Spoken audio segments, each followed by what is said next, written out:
Okay, I'd like to respond to the reports that I've recently read regarding the death of Anna Brown in Richmond Heights, Missouri.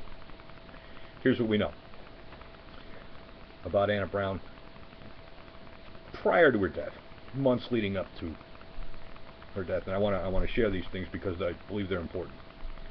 A New Year's Eve tornado in 2010 destroyed Brown's home in North St. Louis.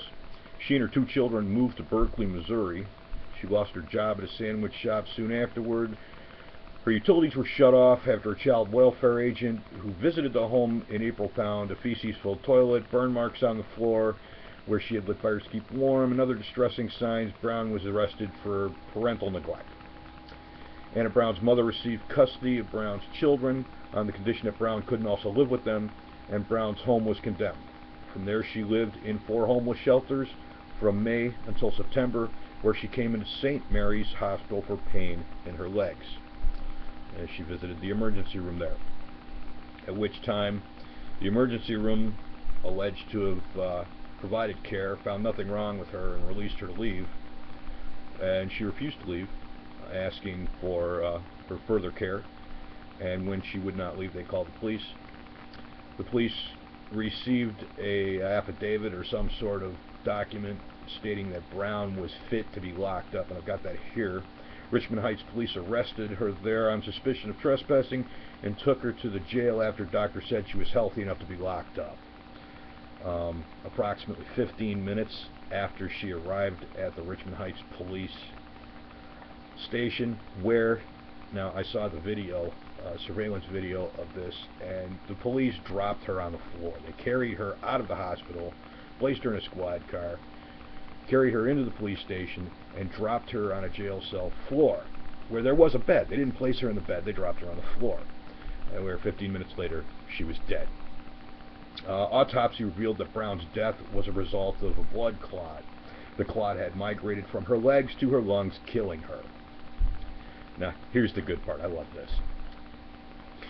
Kate Becker, the president of SSM St. Mary's Hospital, says St. Mary's physicians and employees in the emergency room performed appropriate tests and followed established guidelines, but because they are bound by federal patient privacy laws, they can't share specifics about Brown's medical condition or the treatment she actually received. That's convenient, isn't it?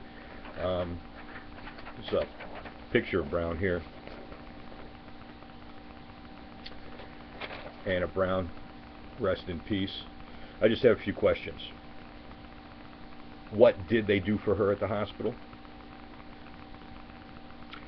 If the woman, after receiving treatment, was still complaining about pain or whatever it was that she was saying the problem was, why didn't they address it? Why did they call the police? The police, upon arrival, why did they take custody of her instead of possibly taking her somewhere else where somebody could look at her? And why did they so callously just carry her into the police station and drop her on a concrete floor instead of placing her in a bed? It seems to me that this woman was profiled. I've seen this before. I've witnessed it personally. And I believe this is travesty. And I believe this is really indicative of the state of our country. I mean, the attitude in this country is about as apathetic as it can get. No one cares.